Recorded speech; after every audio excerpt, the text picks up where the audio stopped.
The last embers of the cooking fires in the camp glowed like sleepy eyes, casting long, dancing shadows that stretched and swayed with the gentle evening breeze. I stood apart, as I often did in these quiet hours, on a slight rise overlooking the sprawling encampment of Israel. Below me, the great multitude, numbering more than 600,000 men besides women and children, lay nestled in slumber, their collective breath rising and falling in a soft, rhythmic hum that was both comforting and overwhelmingly significant. The fine, pervasive desert dust, our constant companion for 40 long years, still clung to everything, to the canvas of the tents, to the rough wool of our cloaks, to the very air that settled around us. Yet tonight, something was different. The breeze, cool and surprisingly refreshing after the day's heat, carried more than just the memory of sun-baked sand. It brought with it a faint, sweet scent, a delicate promise of something growing, something green and alive, hinting at distant groves and fertile fields just beyond our sight. It was the fragrance of a land not yet ours, but so tantalizingly close. My name is Joshua, and the weight of it all, the immense sacred burden of leading this chosen people, settled upon my shoulders with the quiet inevitability of the falling night. Moses, my master, my mentor, had led them through the wilderness, his staff parting seas and drawing water from rock. He had spoken with the Lord face to face. And now that mantle, heavy with history and divine promise, had fallen to me. It was an honor beyond measure, yes, but also a responsibility that could humble even the stoutest heart, mine included. Behind us lay the vast, unforgiving expanse of the wilderness, a 40-year echo of wandering and divine provision. So many had perished there, their generation unable to enter this promised rest. But we, the children of those wanderers, we stood on the very threshold, our feet finally touching the soil of Canaan. The Jordan had parted for us, just as the Red Sea had for our fathers, a fresh testament to the Lord's unwavering power. And now the land stretched before us, rich and verdant, but also filled with nations who, quite frankly, weren't eager to share. I remembered the reports, the whispers that had traveled through the camp, and the Lord's own words. As soon as all the kings of the Amorites who were beyond the Jordan to the west, and all the kings of the Canaanites who were by the sea, heard that the Lord had dried up the waters of the Jordan for the people of Israel until we had crossed over, their hearts melted, and there was no longer any spirit in them, because of the people of Israel. A curious thing, isn't it? To have your enemies' hearts melt not from the clash of swords, but from the simple, terrifying knowledge that our God was with us. It offered a wry, unsettling kind of comfort, knowing the battle was already half won in their terror. This land, flowing with milk and honey, was ours by divine decree, yet it would not simply fall into our laps. There was work to be done, battles to be fought, and a future to be shaped, all under the guiding hand of the Almighty. The expectation from the Lord, from the people, and indeed from my own spirit, was a tangible presence in the cool night air. I felt the collective hope, the years of longing, pressing in on me, a silent chorus of prayers and dreams. My heart, though heavy with responsibility, stirred with a deep longing for the path ahead, whatever it might hold. My heart, though heavy with responsibility, stirred with a deep longing for the path ahead, whatever it might hold. As the last embers of twilight faded, painting the western sky in strokes of deep violet and bruised plum, I often found myself walking just beyond the edges of the camp. The hum of thousands of sleeping souls, the low murmur of the guard fires, faded behind me, leaving me in a quiet world of my own thoughts. The air grew cooler with each breath, carrying the faint, sweet scent of distant verdure, a promise whispered on the breeze from the land of Canaan, stretching just ahead. The rocky ground beneath my sandals was uneven, each step a deliberate placement, a quiet meditation. It was during one such solitary vigil, my mind sifting through the day's burdens and tomorrow's unknowns, that the world around me seemed to hold its breath. One moment, I was alone under the nascent stars. The next, a figure simply was. There before me, just a few paces away, stood a man, and in his hand a sword, drawn and gleaming with an unnatural silver light that seemed to drink in the darkness around it, not reflecting it. My breath caught, suspended in the sudden profound stillness. He was not one of my men, I knew that instantly. No Israelite soldier would stand with such an ethereal stillness, such an aura of silent power. My hand instinctively went to the hilt of my own sword, even as a flicker of confusion.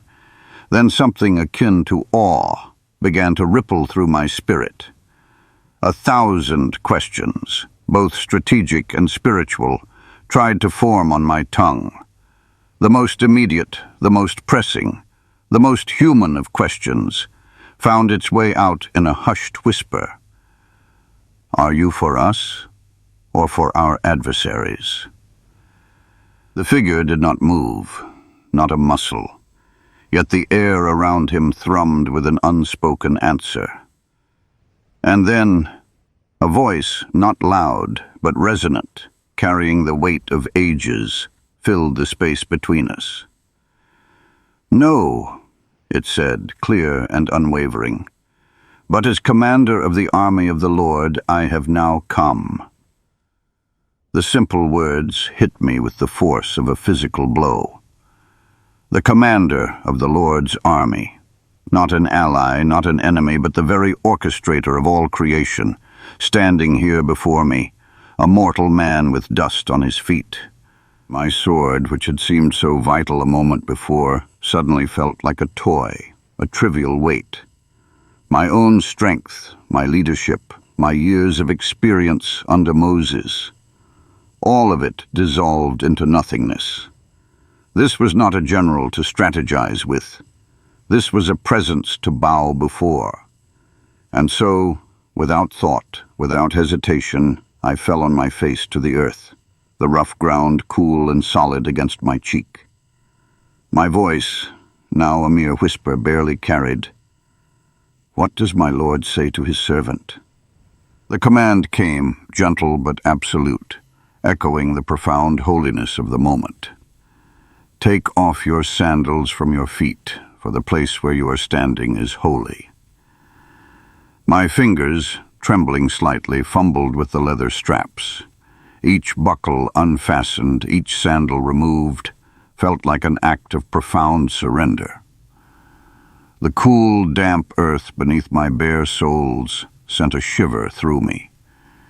Not of cold, but of a sacred connection, a deep awareness that this patch of ground, indistinguishable from any other just moments ago, was now sanctified, touched by the very presence of God. And as the commander's presence faded, a profound peace settled over me, along with an unshakable certainty that the ground I stood upon was indeed holy.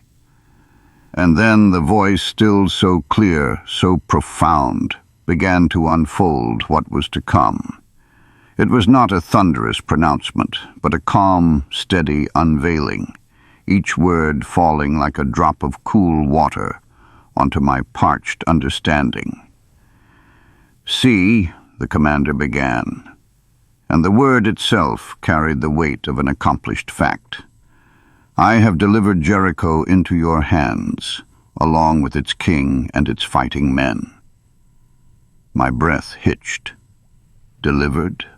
Already?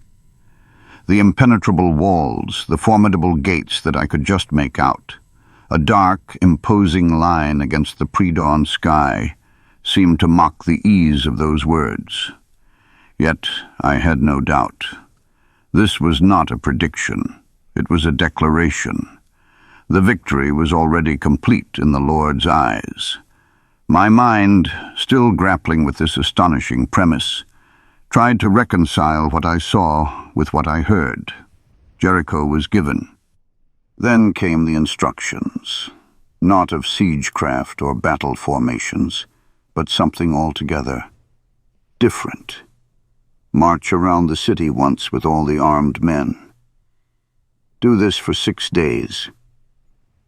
I heard the words, and a strange, almost disbelieving flicker passed through me.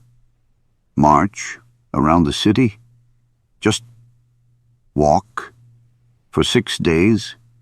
My years of military training, the strategies learned under Moses, the tactics of swift assault and careful siege, all of them screamed against such a notion. What kind of battle plan was this?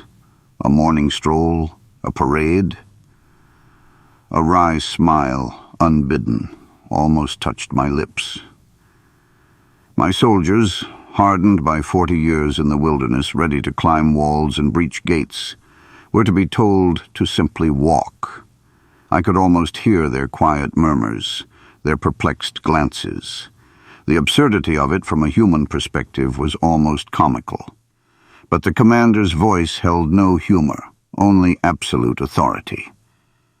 Have 7 priests carry trumpets of ram's horns in front of the Ark of the Covenant, the very presence of God among us.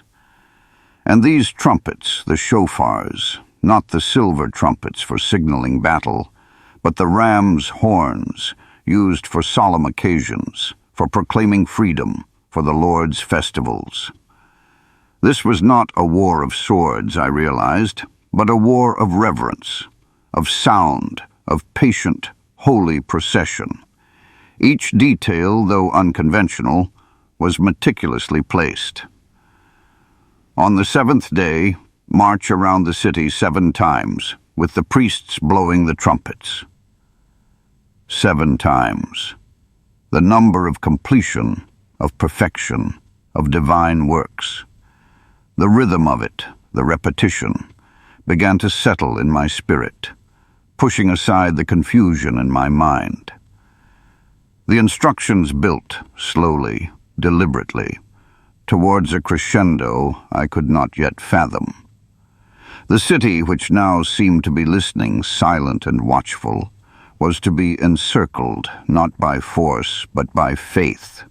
And then the culmination. When you hear them sound a long blast on the trumpets, have the whole army give a loud shout. Then the wall of the city will collapse and the people will go up, every man straight in. The wall collapse from a shout. My mind struggled, imagining the sheer tonnage of stone and mortar, the strength of the foundations, the height of those battlements. How could a sound, a mere human cry, bring down such a thing? The impossible suddenly seemed not just possible, but inevitable when spoken by this commander. The plan, so utterly devoid of human ingenuity, so entirely dependent on divine intervention, was breathtaking in its simplicity and its audacity. My logical doubts, the instinct to question, to strategize, to find a more conventional path, all withered in the sacred air. My mind raced, trying to reconcile the simplicity of the command with the impenetrable walls of Jericho. But my spirit knew without a doubt that this was the Lord's way. The first light of morning, a soft blush across the eastern sky, found me gathering the elders of Israel and the consecrated priests. The air was cool, carrying the faint scent of wood smoke from dwindling fires. Their faces, weathered and wise, bore the stories of our long journey. They settled around me, a quiet, expectant circle, their tunics rustling softly on the dewy ground. My voice was low, measured, as I began to recount the astonishing words from the commander. I laid out the Lord's command, not as a suggestion, but as an undeniable decree. "This is what the Lord says," I told them, my gaze sweeping their earnest faces. "You are to go forward and march around the city. The armed men are to lead. The armed men are to lead, and behind them, the 7 priests bearing ram's horn trumpets, walking before the Ark of the Covenant. And the Ark, the very presence of our God, will be carried by the priests, with the rear guard following behind." I watched their faces, seeing comprehension dawn, then perhaps a flicker of wonder, even bewilderment. The next morning, the sun barely clearing the eastern hills, we began. First, the warriors, their spears catching the nascent light, their steps measured and solemn. Behind them, the 7 priests, each clasping a curved ram's horn, their faces resolute. Then, the Levites, carefully lifting the staves of the ark, its golden sheen glinting. Ah, holy beacon in the dim light. And finally, the rear guard, their faces set, their purpose clear. 6 days we walked, a slow, deliberate circle, once each day. The sound of the ram's horns our only voice, a constant low hum against the towering walls of Jericho. Each evening, we returned to camp, the silence unbroken, the questions unspoken, but the faith, I prayed, growing deeper with every obedient step. Then came the morning of the 7th day. It was different. The air itself felt thin, charged with a current I could almost taste on my tongue. The sunrise wasn't merely a gentle awakening. It felt like a fiery curtain being drawn back on a stage where the greatest act of our journey was about to unfold. There was no need for my usual call to rise, for a restless energy already hummed through the camp. Every man seemed to know, deep in his bones, that this was the day. This was the moment the Lord had spoken of. We rose early indeed at dawn, as the scripture would later recall. A different kind of readiness settled upon us all. The warriors, their movements precise, their armor gleaming in the sharp morning light. The priests, their faces etched with a solemn anticipation, their hands already accustomed to the weight of the ram's horns. And the ark, our sacred covenant with God, seemed to radiate a silent power as it was lifted. This day we would not just walk once. No, this day we would march around the city in the same manner, but 7 times. The first circuit began, much like the previous 6 days, with that familiar measured rhythm of footsteps on the dusty earth. But this time, each step felt heavier, laden with the cumulative faith of all who walked. The trumpets began their long, continuous blast, a mournful yet incredibly resolute sound that seemed to vibrate through the very ground beneath our feet. We circled, and the city walls, still imposing, still silent, seemed to watch us with an almost defiant stillness. We completed the first, and then without breaking stride, without a single spoken word from the army, we continued. The second, the third, the fourth. With each rotation, the sun climbed higher, beating down with an intensity that matched the rising tension in our hearts. Dust rose in plumes from our sandals, clinging to our clothes, yet no one faltered. The sound of the shofars, the ram's horns, grew more insistent. A continuous, unwavering call that now seemed to weave itself into the very fabric of the air. It was a sound that spoke of unyielding command, of unshakable promise. The 5th march, then the 6th. It was a profound, almost breathless silence that enveloped the thousands of us who walked. A silence of anticipation, of desperate hope, of absolute trust. Every muscle ached, every throat was dry, but our eyes were fixed forward, our hearts beating in unison with the relentless pulse of the trumpets. We were a single living prayer, circling the formidable stronghold, waiting for the breath of God to move. And then, the seventh time, the final circuit. This march was different still. There was an urgency in the priest's steps, a heightened intensity in the trumpet blasts, as if the very air itself was being stretched taut, ready to snap.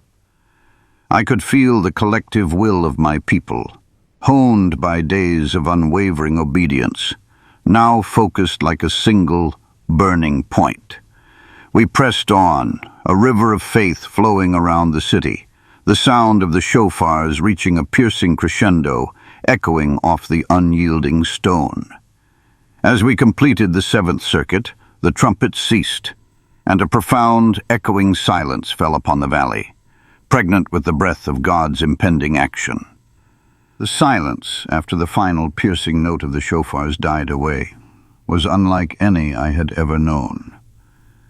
It was not merely an absence of sound, but a living, breathing entity, pressing in from all sides, holding the very air captive. Thousands of my people stood motionless, every eye fixed on the formidable stone walls of Jericho, every heart thrumming with a mixture of exhaustion and a fervent, almost unbearable expectation. The sun beat down, but I felt a chill that had nothing to do with the temperature, a prickling awareness of the divine presence that hovered over us, poised to act. My voice, when I finally lifted it, seemed to crack the very fabric of that sacred stillness. It was a single word at first, resonant with the authority the Lord had placed within me, a word that had been held back for 7 long, silent days. "Shout," I commanded, my voice growing stronger with each syllable, echoing across the valley. "For the Lord has given you the city." It was the instruction directly from the commander of the Lord's army, a command from God himself. And then it began. A single voice, then another, then 1,000, then the mighty roar of an entire nation. It was not merely a shout, but a primal, guttural cry, born of generations of waiting, of witnessing, of unwavering faith.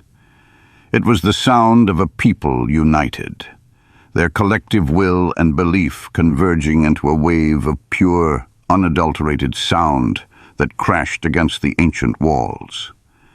The very air vibrated around us, a physical force that seemed to push back against our chests, stealing the breath from our lungs, even as we exhaled this mighty sound.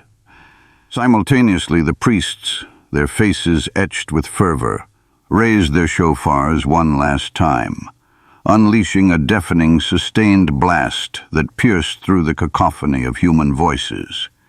It was a triumphant, piercing cry, a sound that seemed to tear at the fabric of the sky itself, a sound of divine declaration. The earth beneath our feet began to tremble, a low, ominous rumble that grew quickly into a violent shudder. We swayed, bracing ourselves, not from fear, but from the sheer, overwhelming power that was now being unleashed. A cloud of dust, fine and ancient, billowed up from the base of the city walls, almost as if the very stones were exhaling their last breath. The tremor intensified, a violent, rattling shake that made it hard to stand, hard to breathe. Then, with a sound that defies description, a monstrous groan, a rending tear, a thunderous crash that swallowed all other noise. The impossible began to happen. Cracks, like lightning bolts, spiderwebbed across the formidable stone. Massive blocks shifted, ground against one another with a shriek of stone on stone. And then, slowly at first, but with an unstoppable momentum, the mighty walls of Jericho began to buckle. They crumbled not inward nor outward, but flat, a perfect, divinely orchestrated collapse that created a ramp an open pathway into the heart of the city. The dust rose in towering plumes, obscuring the sky, filling our nostrils with the scent of ancient earth and pulverized rock. It was a terrifying, awe-inspiring spectacle, a testament to a power far beyond any human understanding. We stood, thousands of us, gasping for air, our ears ringing, our eyes wide with the raw, undeniable proof of God's hand at work. The wall fell down flat, so that the people went up into the city, each man straight before him, and they captured the city. And through the settling dust we saw it. The mighty walls, once an insurmountable barrier, now lay in ruins, a testament to the power of our God and the unwavering faith of his people. And through the settling dust we saw it. The mighty walls, once an insurmountable barrier, now lay in ruins, a testament to the power of our God and the unwavering faith of his people. The air, thick with the memory of thunder and the fine grit of pulverized stone, still hung heavy around us. A profound silence, deeper than any we had known during the 7 days of marching, descended upon the host. It was a silence not of absence, but of utter, overwhelming presence. The presence of God's power, freshly demonstrated. My own breath felt shallow in my chest, a small, quiet sound against the vastness of what had just occurred. We had seen the impossible, felt the very earth tremble beneath our feet. And now it was time. My own breath felt shallow in my chest, a small, quiet sound against the vastness of what had just occurred. We had seen the impossible, felt the very earth tremble beneath our feet. And now it was time. Time not just to enter the city, but to truly understand what had transpired, to sift through the dust and discern the deeper meaning of these crumbling stones. For many days after, I found myself wrestling with the profound, unsettling simplicity of it all. It wasn't a conventional siege, was it? No ladders, no battering rams, no cunning military maneuvers, just walking and silence. And then a shout. The world in its practical wisdom would have laughed at such a plan. March around a city? Blow some horns? They would scoff, no doubt. And truly, in the quiet chambers of my own mind, before the commander of the Lord's army had spoken those words to me, such a thought would have seemed utterly foolish, a tactic born of desperation, not divine strategy. But the Lord had commanded, and we had obeyed.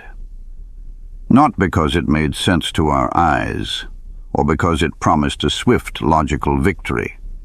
No. We obeyed because he had spoken.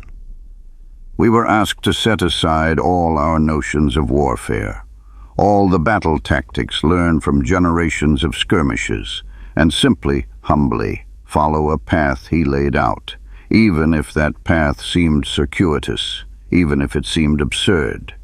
Every step, every silent circuit, was an act of raw, unadorned trust. And the instructions, they were so exquisitely precise, weren't they? 7 days, 7 times on the 7th day. The ark in its place, borne by the priests. The ark in its place, borne by the priests, the trumpets ready, the people hushed. Every single detail mattered, every instruction a thread in the tapestry of his grand design. And perhaps, dear friend, as you lie there, feeling the gentle weight of the blankets or the soft texture of your pillow beneath your head, you might find yourself thinking of your own walls, the ones that stand formidable in your path. Perhaps you have your own Jerichos, your own challenges that seem impenetrable, unyielding, too vast to overcome with your own strength or cleverness. I have learned through seasons of desert wandering and through the surprising, silent marches around a fortified city that the Lord's ways are rarely our ways. His logic often transcends our own, shining brightest when our understanding falters. He asks us for a simple yet profound thing: trust. Trust that he sees the whole picture, that his timing is perfect, and that his strategy, however unusual it may seem to our human minds, is always designed for our ultimate good and his glory. That quiet resolve, that willingness to take one more step when the outcome is uncertain, to sound one more trumpet blast when the walls still stand tall and menacing, that is where true strength lies. It is not in the might of our armies, nor in the sharpness of our swords, but in the unwavering conviction that God is with us. Just as he told me long before Jericho, when my heart felt the weight of Moses' mantle upon my shoulders. Be strong and courageous. Do not be afraid or discouraged, for the Lord your God will be with you wherever you go. He is with you too, in the stillness of this night, in the quiet chambers of your own mind. His presence hovers. You might not see a commander with a drawn sword, but you can feel the gentle whisper of his peace, if you allow yourself to lean into it. He is working, even when you cannot perceive the movement, even when the silence feels long and the way forward seems obscured by a haze of dust. So let your anxieties settle like dust in the evening air. Let your racing thoughts quiet their pace, much like my men learned to still their minds on those long, silent circuits around Jericho. Embrace the simple act of obedience, even if it's just the obedience to release your burdens into his capable hands. For he is the God who brought down walls with a shout and a trumpet blast. He is the God who leads you through the wilderness and into rest. May you too find rest tonight in his unwavering presence, knowing that he watches over you, and that his plans, though often mysterious, always lead to peace.